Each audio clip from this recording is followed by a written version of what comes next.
सवाल है जो हम आज के शो में डिस्कस करेंगे और आने वाले दिनों में यह सवाल बार बार पूछा जाता रहेगा।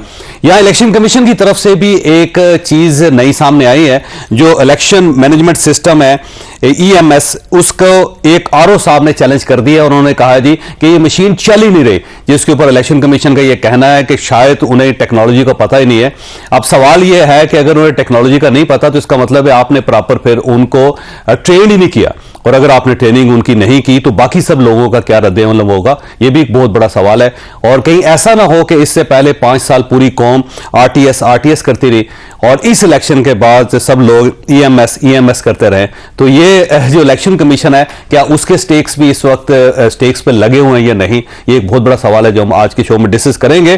और इसके साथ साथ बिलावल भुट्टो साहब का ये कहना है कि अगर हमें मजीद 5 साल कराची में मिल गए तो कराची का नक्शा बदल देंगे। अब सवाल यह कि पिछले 15 साल में जिस शहर का नक्शा नहीं बदला जा सका वो अगले 5 साल में कैसे बदला जाएगा, यह भी एक सवाल है जो हम आज के शो में डिस्कस करेंगे। हमारे साथ तशरीफ रखते हैं मुस्तफा नाज खोखर साहब, आज़ाद उम्मीदवार है NA 47 से, और इनका जो इंतखाबी निशान है वो घड़ियाल है, इस्लामाबाद से इलेक्शन लड़ रहे हैं। हमारे इलियास राना साहब हमारे सीनियर सहाफ़ी दोस्त हैं, सरवर बारी साहब हैं, तजियाकार हैं। मुफ्ती कफ़ायतुल्लाह साहब हमारे साथ तशरीफ रखते हैं, JUIF के साथ इनका ताल्लुक है। और DI खान में पुलिस स्टेशन के ऊपर एक हमला हुआ जिसमें 10 पुलिस एहलकार जाँ बहक हो गए हैं और 6 जख्मी हैं। इलेक्शन से पहले ये जो वारदात है इसने खैबर पख्तूनख्वा में बहुत सारे कान खड़े कर दिए। अगर आप इजाजत दें तो मैं मुफ्ती साहब से स्टार्ट करूं। मुफ्ती साहब ये फरमाइएगा, सर ये सिक्योरिटी का जो कंसर्न था आपकी जमात की तरफ से अब वो तो होता हुआ नजर आ रहा है, तो इलेक्शन आप कैसे लड़ेंगे फिर वहां से? बिस्मिल्लाहिर्रहमानिर्रहीम। जावेद साहब, हम शुरू दिन से कह रहे थे कि आप हमें इलेक्शन दे रहे हो तो तहफ़्फ़ुज़ भी दो, तो हमारी बात नहीं मानी गई और जो हालात हैं तो वो सच साबित कर दिया हमारे बात को। हमारे जज साहब कह रहे हैं कि ये पत्थर पर लकीर है।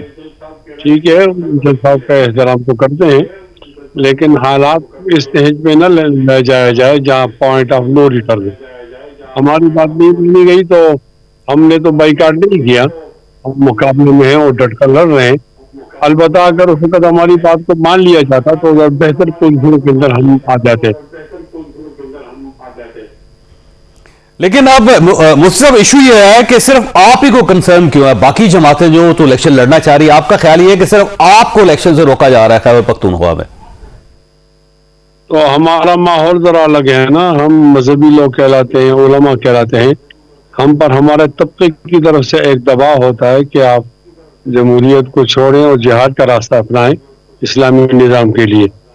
तो उस तबके का मुकाबला करना, फिर जमहूरियत के साथ खड़ा हो जाना आईन और पाकिस्तान के साथ, तो ये तो बहुत मुश्किल काम है ना।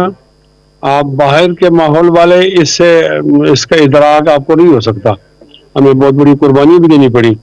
तो ऐसी सूरत हाल के अंदर वो फिर हम ही टारगेट करते हैं।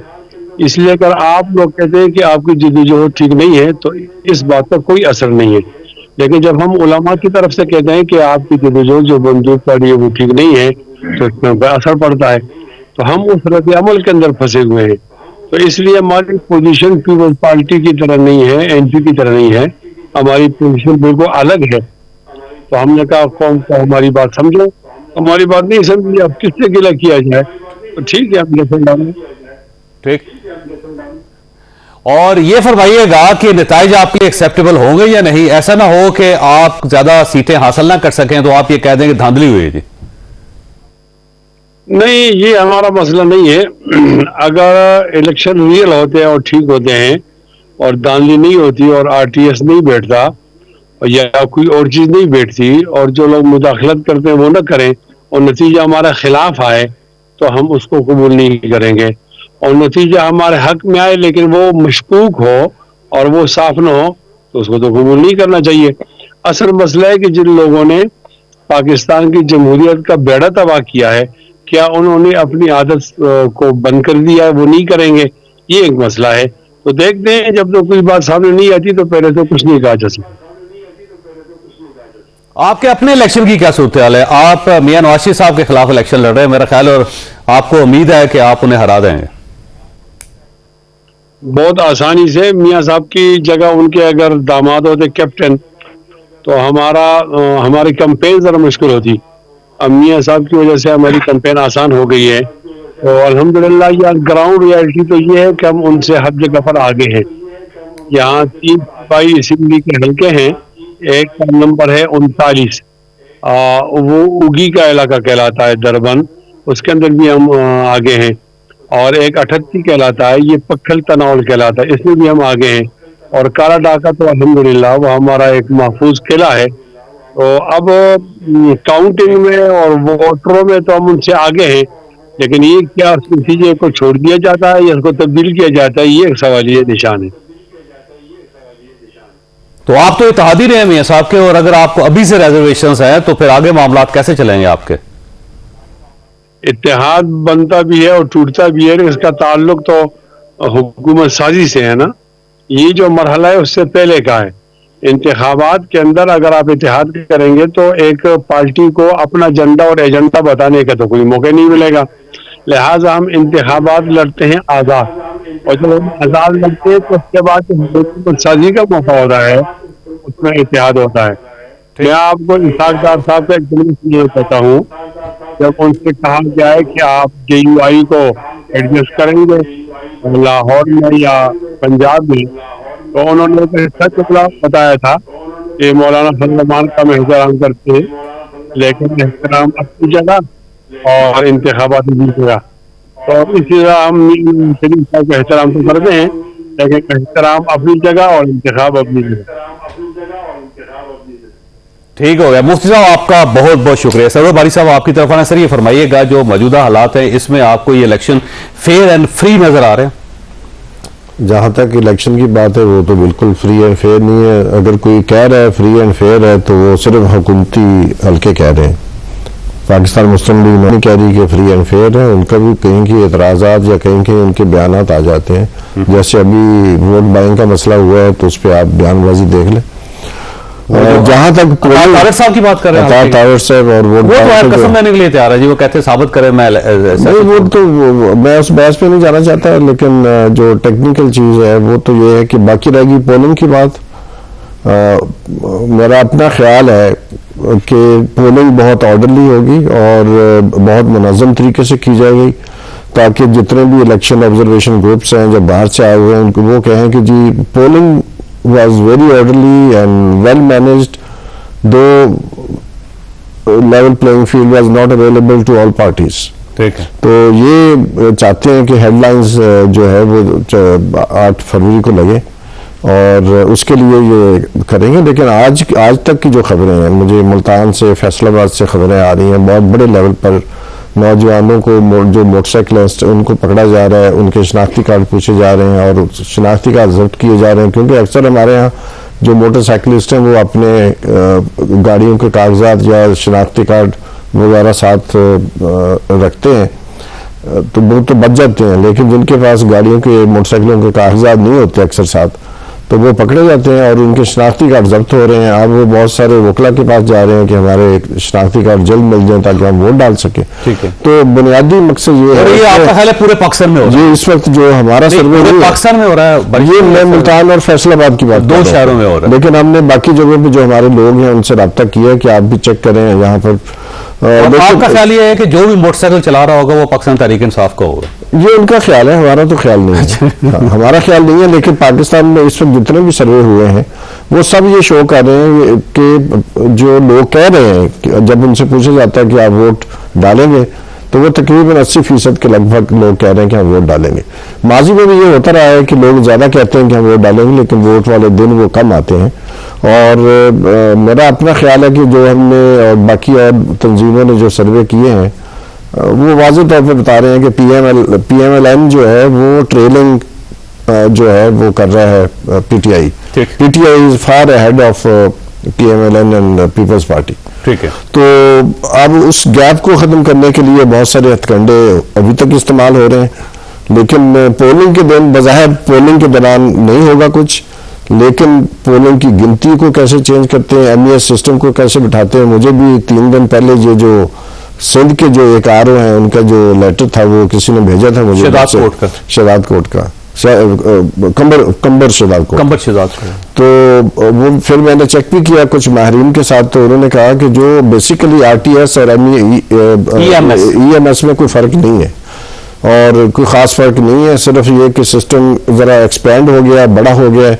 और मेन कंप्लेंट उनकी जो RO की वो ये थी कि उन्होंने जो पोलिंग स्कीम की पूरी तफसील जो है पोलिंग स्टेशन वाइज जो है वो डालनी पड़ती है कि यहाँ प्रिजाइडिंग अफसर कौन है, असिस्टेंट कौन है, पोलिंग अफसर कौन है, वो जो उन्होंने डाले थे वो नेक्स्ट डे जो सब तब्दील हो चुके थे। तो उनका ख्याल ये है कि कोई और बीच में शामिल है जो इसको चेंज कर रहा है। लेकिन सिर्फ एक जगह पे कंपेन आई नहीं, या तो एक जगह पे आई है, लेकिन इसका मतलब है बाकी जगहों पर भी आ सकती है और इसकी इन्वेस्टिगेशन की जरूरत है। लेकिन एक जगह से भी आए तो फिर ये शक पड़ जाता है कि कहीं ना कहीं कोई गड़बड़ हो रही है। ठीक हो, मैंने वक्फा लेने, लेकिन मुस्तफा नवाज खोखर साहब, आप तो खुद इलेक्शन लड़ रहे हैं, क्या वाकई आपके हल्के में भी इस किस्म की कंप्लेंट्स हैं कि आपके वोटर्स को रोका जा रहा है, साइकिलिस्ट जो है उनके साथ उनसे शनाख्ती कार्ड लिए जा रहे हैं, या आपको लेवल प्लेइंग फील्ड नहीं मिल रही? आप तो खुद उम्मीदवार हैं। एक सवाल है आपके पास, छोटी सी ब्रेक के बाद दोबारा जरूर।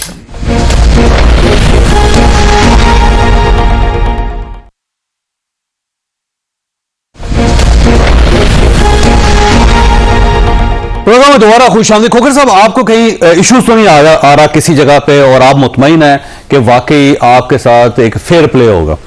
तो साहब, ये इलेक्शन नहीं है, ये सिलेक्शन है। अच्छा जी। और इस वक्त ऑन ग्राउंड जो रियासती इदारे हैं, ठीक, पुलिस हो गई, डिप्टी कमिश्नर्स हो गए, ये सारा का सारा जो रियासत की जो मशीनरी है वो इस वक्त मुकम्मल तौर पर मुस्लिम लीग नून की कैंपेन कर रहे हैं। ठीक। जो लोग सरकारी उम्मीदवार हैं उनके लिए थानों में वो तकरीबन थाने कैंपेन ऑफिसेज बने हुए। ठीक।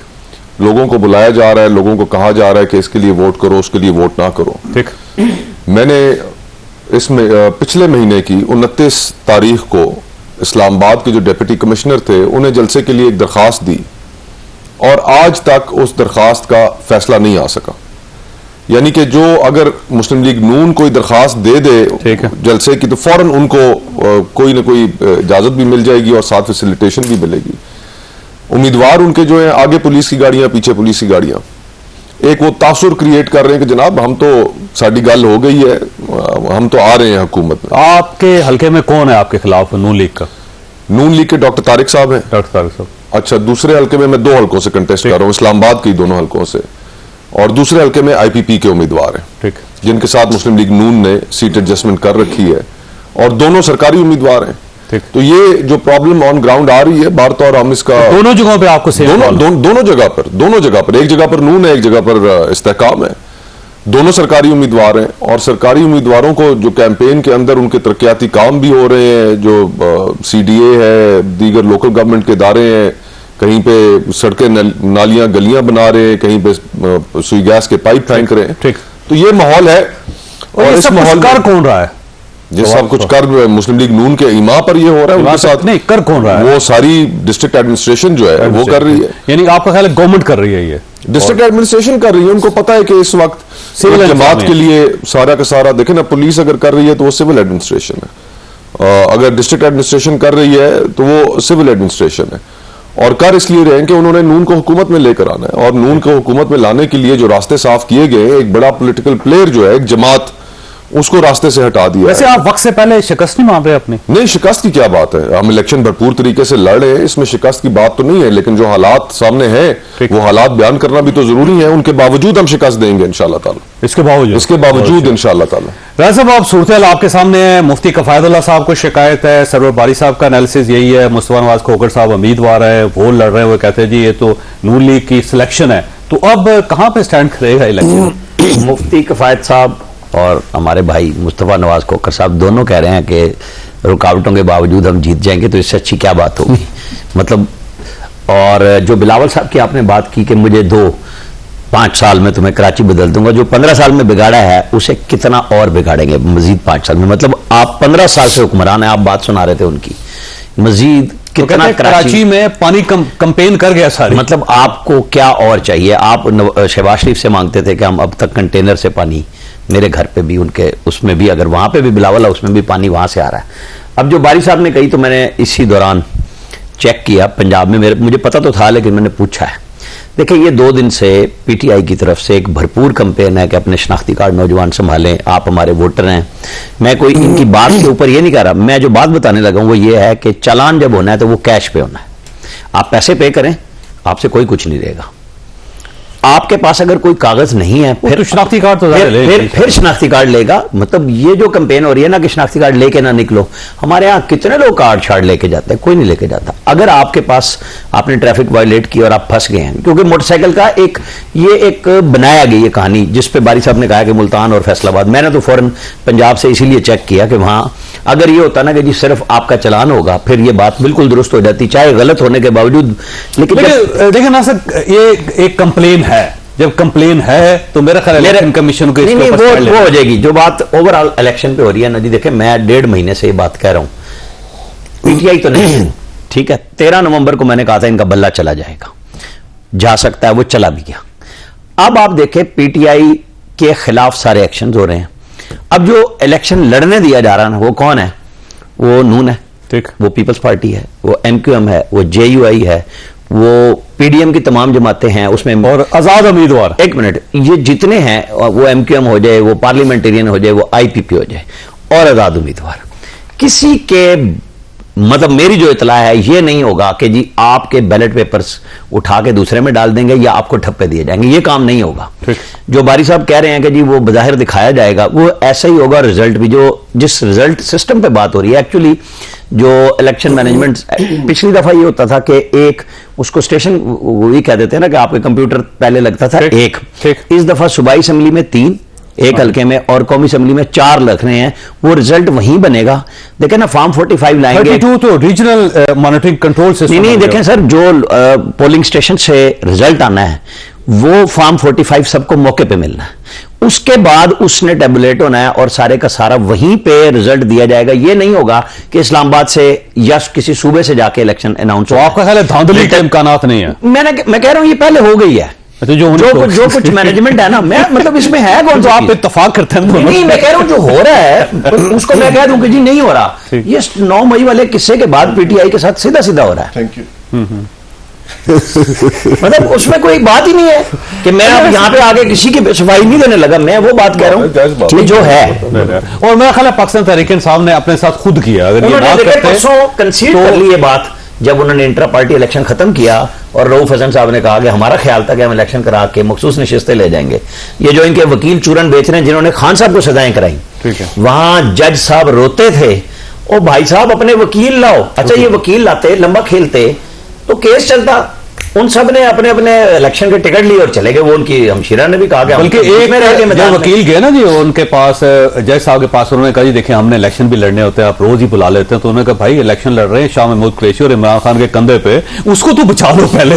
जिसके लड़ने हैं तो इस्लामाबाद में फ्लैट ले लो ना। तुम लाहौर क्यों रात को जाते हो और सुबह लेट आते हो? आधे दिन गुजार देते हो कि हम लाहौर से आज धुंध में फंस गए, हम फलाने में फंस गए। अच्छा बारी साहब, ये वैसे अब एक और इशू भी है, टेक्निकल इशू। टेक्निकल इशू ये है कि पाकिस्तान तहरीक इंसाफ जो है उसकी मैनेजमेंट नहीं है इस वक्त, और इलेक्शन एक मुकम्मल मैनेजमेंट होती है। आपके पोलिंग स्टेशन होते हैं, वहां पे हर पोलिंग स्टेशन पे 3-3, 4-4 किस्म के लोग चाहिए होते हैं। आपको लोगों को वहां वोटर्स को पहुंचाना होता है, आपके पास वोटर लिस्टें होती हैं, आपने किसी को पानी की बोतल भी देनी होती है वहां पे। जब आपके पास सिस्टम ही नहीं है तो इलेक्शन कैसे लड़ेंगे फिर?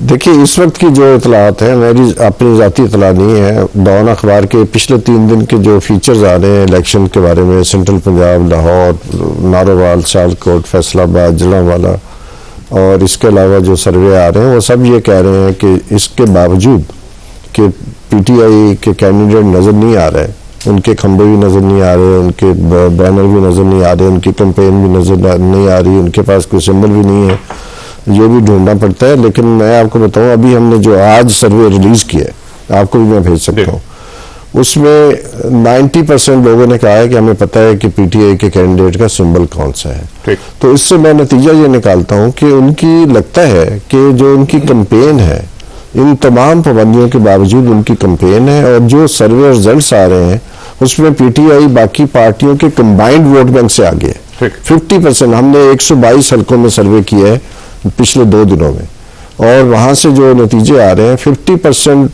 कॉन्स्टिट्यूएंसीज में पीटीआई इज हेडिंग, और जो कंबाइंड वोट बैंक है 3 बड़ी पार्टियों का, उससे ज्यादा।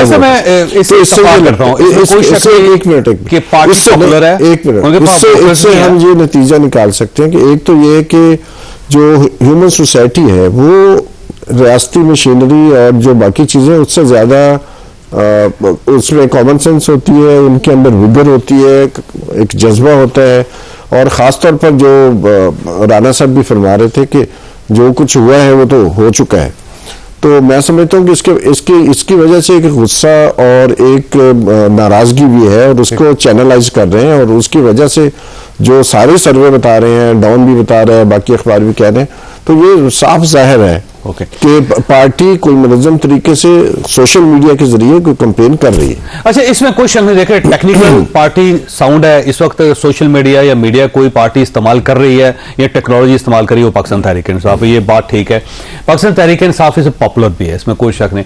पाकिस्तान तहरीक इंसाफ के पास वोटर्स भी हैं इस वक्त, लेकिन इशू ये है कि उन वोटर्स को आपने पोलिंग स्टेशन तक कैसे पहुंचाना है, और अगर फर्ज करें वो पोलिंग स्टेशन तक पहुंचते ही नहीं है तो आपका वोट बैंक कितना ही बड़ा क्यों ना हो, आपको कोई फायदा नहीं उस इलेक्शन का। देखिए, मुझे 1970 का इंतखाब बहुत अच्छी तरह याद है। उस जमाने में मैं फर्स्ट ईयर में पढ़ता था, तो बज़ाहिर ये लगता था पीपल्स पार्टी का तो कोई है ही नहीं, ना कैंप थे, ना कोई कैंपेन करने वाला था, सारे वोट उनके निकले, सारे जो सो कार्ड इलेक्टेबल थे हार गए। चाहे आप पिंडी देख लें, पूरा जीटी रोड देखें, 81 सीटें निकाल गए। और जो जिनके पास बहुत मुनज़्ज़म सिस्टम था, मुल्तान में खाकवानी, गर्देजी, फलां फलां, आई एम फ्रॉम मुल्तान, तो वहाँ पर हुआ क्या, जो पीपल्स पार्टी के लोग थे वो उनके कैंप खाकवानियों से पैसे लेते थे, कैंपेन पीपल्स पार्टी की करते हुए नजर आते थे। और जब रिजल्ट आया तो वो मुख्तार अमान, जो जिसकी वकालत भी नहीं चलती थी, वो भी जीत जाता है, और बहुत सारे लोग जीत जाते हैं। तो मैं ये नहीं कह रहा हूँ कि ये जीत जाएंगे, क्योंकि जो धांधली का बंदोबस्त है वो 1970 में नहीं था जो आज है।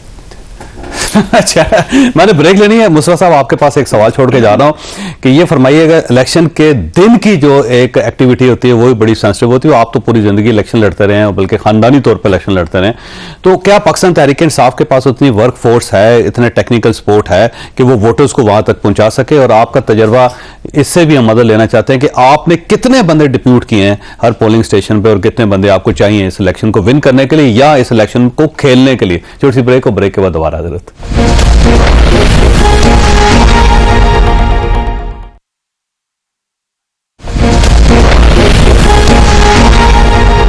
प्रोग्राम में दोबारा खुशामदीद। वैसे मुस्तफा साहब, आपको कितने बंदे चाहिए होते हैं एक इलेक्शन की वहां पे सिर्फ अपनी मैनेजमेंट के लिए?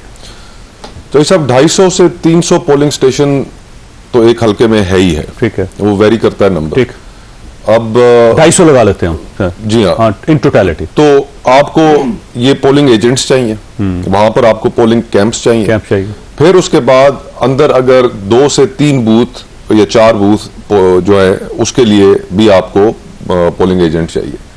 तो आप समझ लें कि तकरीबन कम से कम आपको 5 अफराद जो है वो एक पोलिंग स्टेशन के लिए चाहिए, और 5 को आप 250 से ज़रब दे दें। अब बाकी उम्मीदवार तो ये चीजें तकरीबन कर ही लेंगे। 1250 बंदा चाहिए आपको। अब जो जिस तरह तहरीक इंसाफ वाले हैं, उनको ना कैंप लगाने दिया जाएगा, उनके तो उम्मीदवार ही आगे पीछे भाग रहे होते हैं, कोई कैंपेन कर पा रहा है, कोई नहीं कर पा रहा। तो ये, और फिर ये एक प्रॉब्लम उन्हें आएगी, शहरों में ट्रांसपोर्ट नहीं देनी पड़ती, इसलिए कि फासले करीब होते हैं, तो लोग खुद से भी अगर मोटिवेटेड हैं तो वो जाकर वोट कर सकते हैं। लेकिन देहातों के एरियाज में फिर ट्रांसपोर्ट मैटर भी करती है। तो अगर उनका वोटर वहां पर है लेकिन उसके पास ट्रांसपोर्ट नहीं है, उसको वो कैंडिडेट की जानिब से नहीं दी जा सकी, तो फिर उसका एक इम्पैक्ट रूरल एरियाज में वो आएगा। ये बात ठीक कर रहे हैं बारी साहब कि 70 के इलेक्शन की एक एग्जांपल हमारे सामने मौजूद है। अगर उस तरह होता है तो फिर तो कोई इंसान कोई उसके ऊपर कोई राय दे नहीं सकता, लेकिन अगर प्रैक्टिकली देखें तो मुश्किलात बहुत खड़ी कर दी। अच्छा, इसमें एक और चीज भी बड़ी दिलचस्प है कि जो यहाँ पे मैक्सिमम पाकिस्तान तहरीक इंसाफ के जो उम्मीदवार हैं वो नए हैं, वो पहले इलेक्शन लड़ा ही नहीं।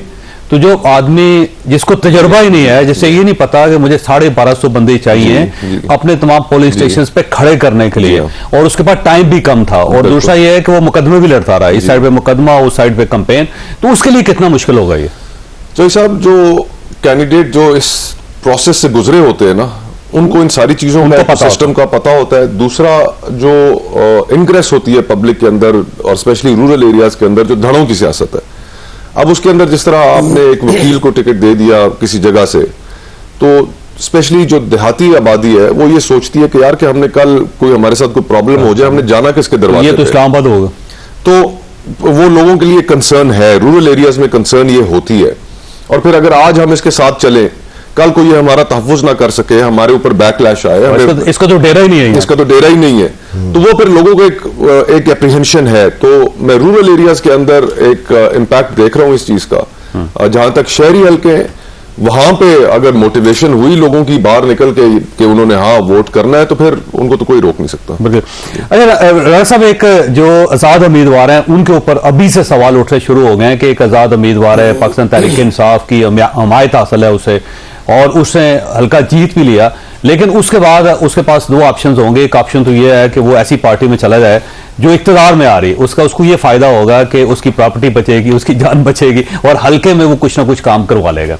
लेकिन अगर वो फर्ज करें कि वो ये रास्ता नहीं इख्तियार करता, तो हल्के से भी गया, लोगों की उम्मीदें भी खत्म हो गई और उसको खुद भी कुछ फायदा न हुआ, तो ये आजाद उम्मीदवार है, उनके बारे में अभी स्पेकुलेशन जारी है कि उनके सौदे हो चुके हैं ऑलमोस्ट। चौधरी साहब, मैं इस आजाद से पहले थोड़ा सा जो हल्का बंदियां और पोलिंग स्टेशन पे बात हो रही थी, आज मुस्तफा नवाज खोखर के जो इनका डेरा बना हुआ है, इनके वालिद साहब का घर है, वहां मैं बगैर बताए गया था। और मैं इस इस्लामाबाद में, हाँ, इस्लामाबाद में माहौल चेक करने के लिए कि हमें खुद भी तो देखना है ना कि आंखों से। ये मैं निकल रहा था और मेरी इनकी मुलाकात हुई। इन्होंने मुझसे पूछा कि आप आए हैं या जा रहे हैं? उन्होंने मैं जा रहा हूं क्योंकि मैं मतलब गहमा गहमी जो मतलब एक इनके वाले साहब के साथ भी हमारा ताल्लुक था, और वो भी यही हारना जीतना चलता है।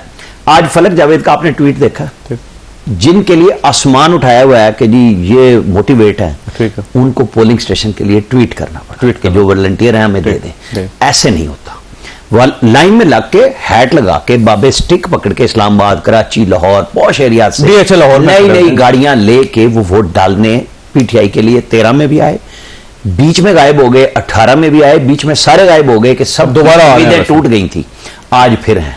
लेकिन वो कितने परसेंट होंगे? जिस तरह मैं लतीफ खोसा साहब का नाम देता हूं कि वो डीएचए से लड़ रहे हैं।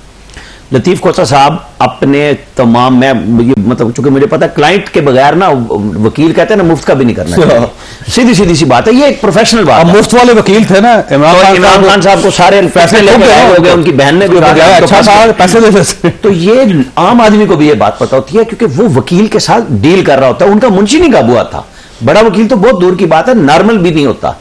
ये जो सिस्टम है, मेरे हिसाब किताब से राजा अब्दुल मरहूम जो जेलम से होते थे, मैं इन लोगों के साथ सबके साथ मिलता रहा हूं ना, उन्होंने कहा जी इलेक्शन होता है 70% जब आपकी कैंपेन खत्म हो जाती है, आखिरी 48 घंटे, इलेक्शन डे, आखिरी 48 घंटे यानी 7 और 8 तारीख, ये इलेक्शन को फैसला करती है कि आपने अपने हल्के के ऊपर ग्रिप कितनी रखी है, आप वोटर के साथ कितने राब्ते में रहे, और उन सबको उठा के कैसे लाएंगे। जरूरी नहीं होता कि आपने सबको कोई पैसे दिए हैं या खाने पे, नहीं, आप लोगों के साथ घरों में फैमिली में लोग होते हैं, 5-5, 6-6 वोटर हैं, उनके पास साइकिल भी नहीं होती, साइकिल नहीं, तो वो तरीकेकार, देहाती इलाकों में तो आपको लाना पड़ता है ना, रोटी खानी पड़ती है, ट्रैक्टर चलते हैं। हमारा मेरा बक्कर से ताल्लुक है, वहां थल है, लोग आते भी हैं, लोगों को लाया भी जाता है। और वो ये नहीं होता, ये नहीं है कि मुस्तफा नवाज खोखर का पैसा चल रहा है, वहां पे ये होता है कि जो इनके सपोर्टर हैं वो कहते हैं ये कौंसल मेरी है, ये मैं करांगा, गाड़ियां ये एक स्टाइल होता है। 2,000 गाड़ियां, लोग गाड़ियां भी नहीं, कहीं पे जब आप पहुंचते हैं, जैसे तरीन साहब ने इलेक्शन लोधरा का एक मशहूर लड़ा था बलोच से, वो उसमें उन्होंने गाड़ियां लोगों को यूनियन काउंसिल में भी दे दी थी कि जीत गए तो तुम्हारी। वो कुछ और होता है, एक होता है कि आप मोटिवेट करते हैं लोगों को और साथ लेके चलते हैं। पीटीआई सारे का सारा डिपेंड कर रही है सोशल मीडिया पे, और मेरा ख्याल है कि उससे उनको बहुत, ये जो मकबूलियत है ना, इसको वोटर में बदलना, ये उनकी जिम्मेदारी। और मैं चाहूंगा कि ये जितनी हम बात कर रहे हैं, पीटीआई के वोटर को आना भी चाहिए। इनके लोगों ने सियासी तौर पे ना जुर्रत नहीं दिखाई, ये भाग गए। सियासत में हमेशा यही होता है कि जब आप इंतजामिया से लड़ रहे हैं, आप फौज को चैलेंज करने जा रहे हैं, तो फिर मुकाबला भी। अच्छा, बहुत सारे लोग हैं जो लड़ रहे हैं, जैसे अली मोहम्मद खान है, वो बाकायदा अपने हल्के में बैठा हुआ है, उसका तो किसी ने कुछ नहीं बिगाड़ लिया। कितनी लोग बाहर आते हैं 7 बार, सब कुछ 7 बार, इसके बावजूद फिर ये तो नहीं ना कहें कि जी जिन्होंने डटना था वो डट गए। अमर डोगर साहब है, अमर डोगर साहब डटे हुए। आजाद वाली मैं आपको सीधी सीधी सी बताऊं, 2, 4, 5, 10 लोग होंगे ऐसे जो कहेंगे कि जी हमें आजाद रहना है। 72 घंटे की कोई फांसी नहीं है, वो एक मोटिवेशन है कि अगर आप हमें अब वोट कर देंगे, आपकी मखसूस नशिस्तें हमें मिल जाएंगी बदले में वोट के, हम वो फिर सौदा होता है कि जी मुझे वजारत मिलेगी, मुझे बल्दिया में कुछ हिस्सा मिलेगा। सूबे के हिसाब से मरकज का वो फैसला करता है कि उसको जरूरत कहां है। जो जीतने वाला है वो देखेगा कि सूबे में हुकूमत इनकी बन रही है, मुझे किसके साथ जाना है, वो इस हिसाब से होगा। और ये तकरीबन तय हो चुका है। ये अब जो है ना बातें, जैसे मैंने आपकी पीटीआई वाली बात कही है, सब कुछ के बावजूद इनके लोग नहीं ठहरेंगे, नहीं ठहरेंगे, निकल जाएंगे। ये हलफ शलफ, हमारा वजीर आजम हलफ लेके कहता है जनाब मैं कुछ नहीं बताऊंगा और वो साइफर लहरा देता है। यहां पे किसकी वैल्यू है? वैसे ब्रेक लेनी है। वैसे सरवर बारी साहब, ये जो इलेक्शन के बाद की सूरत है वो भी बड़ी खतरनाक होगी कि जो आजाद उम्मीदवार हैं बड़ी तादाद में जीतेंगे और उनका ज़ाहिर पाकिस्तान तहरीक इंसाफ के साथ भी ताल्लुक होगा। अब उनमें से कुछ अगर खैबर पख्तूनख्वा में परवेज खटक साहब के साथ मिल जाते हैं, पंजाब के अंदर वो अलीम खान साहब के पास चले जाते हैं, जहांगीर तरीन के पास चले जाते हैं, तो फिर तो ये गेम ऑलमोस्ट पलट जाएगी। तो उसके बाद भी एक मैनेजमेंट है इलेक्शन के बाद, वो कहां पे होगी? छोटी ब्रेक और ब्रेक के बाद दोबारा जरूरत।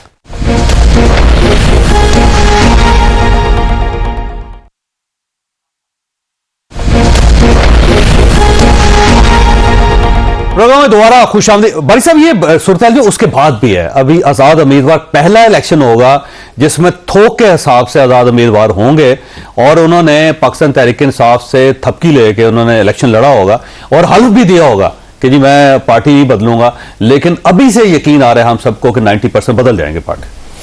देखिए, पहली बात तो ये है कि हम आमतौर पर जब हम लोग माजी की बुनियाद पर ही नुक्ता नजर बनाते हैं, वो हमेशा माजी की बुनियाद पर और जो नई कुव्वतें सोसाइटी के अंदर जन्म ले रही होती हैं, हम उनको इग्नोर करते हैं। अगर माजी की बुनियाद पर सब कुछ होता तो अफगानिस्तान से अमेरिका को भागना न पड़ता, उसको वियतनाम से उसको न जाना पड़ता। अभी 1970 की मिसाल दी थी आपने, मैंने उस वक्त भी लोग कह रहे थे नहीं ये तो खाकवानी है, इसने इतने करोड़ खर्च किए हैं, ये वो, मैं यही बात कर रहा हूँ। और अगर अमेरिका जैसा मुल्क जो है जिसने 12 सिनारियो जो है बनाए थे वियतनाम जंग के बारे में, हार गया, पैसे भी थे, इंटेलेक्चुअल्स भी थे। मसला ये है कि वो सारे सिनेरियो बनते हैं माजी की बेस पर, जो समाज के अंदर नई चीजें जन्म ले रही होती हैं उनको वो इग्नोर करते हैं। शहनशाह ईरान का भी ख्याल था कि अमेरिका मेरे साथ है, बहुत सारी मोसाद भी उसके साथ है, बहुत ताकतवर है, बड़ा नाम था।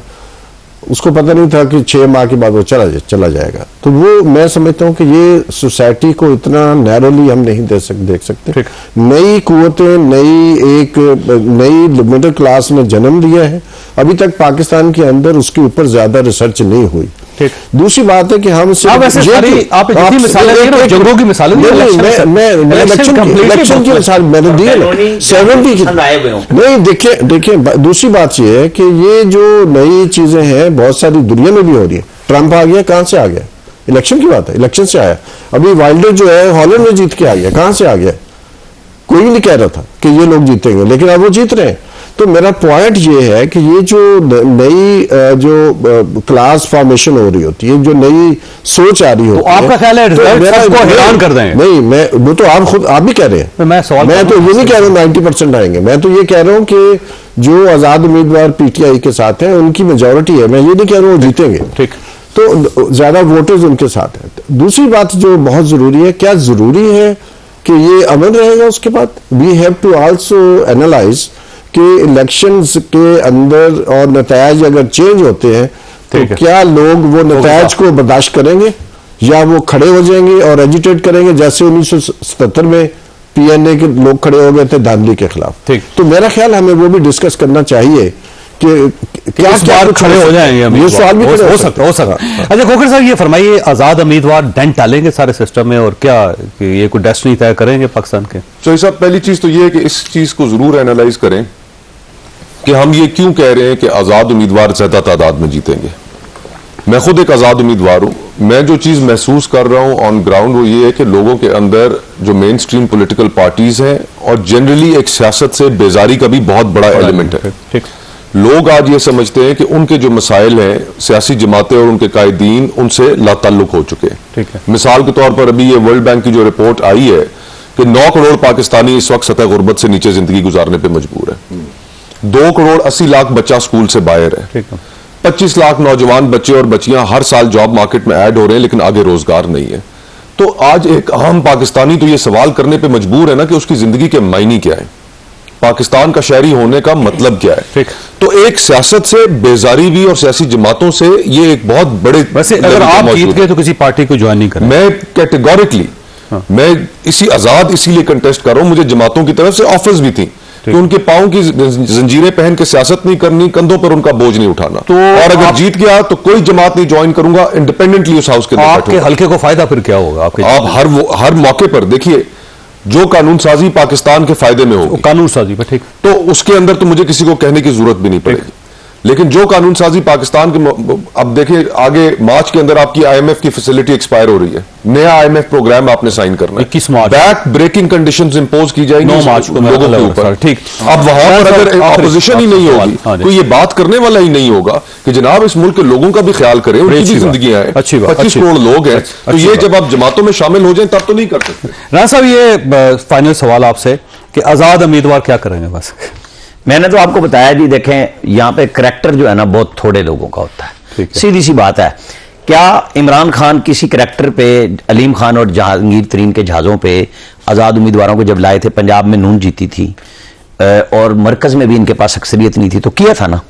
तो मैं और आप आज असूली और इखलाकी किस बुनियाद पे ये बात कर रहे हैं कि हम उन सबको कहें कि जी आपने किसी को ज्वाइन नहीं करना? मैं तो जी बड़ी सीधी सीधी सी बात करता हूं। जब मैं कहता था 14 मई को इलेक्शन नहीं है, यहां आइन कानून का सवाल होता था, मैंने कहा ये सुप्रीम कोर्ट भी यही है और हम भी यही हैं, फैसला करा लें, जब हो जाएंगे तो मुझे बता देना। ये आजाद भी होंगे आप और हम, फिर प्रोग्राम करेंगे, आप देखना ये मेरे और आपसे पहले वहां भाग भाग के कहेंगे कि जनाब सानू गड्डी चढ़ाओ, ठीक, और जहाज चलेंगे इस बार पे। मैं कह रहा हूं ये भाग भाग के जा रहे होंगे। जो मिसाल दे रहे थे, लटके थे जहाज में, वो कहेंगे हम छड़ के न जाना। आपने गुफ्तगू सुनी, फैसला आपने खुद करना है। अल्लाह ताला आप और आपके अहले खाना घर किसी मुसीबत से महफूज रखे। अल्लाह हाफिज।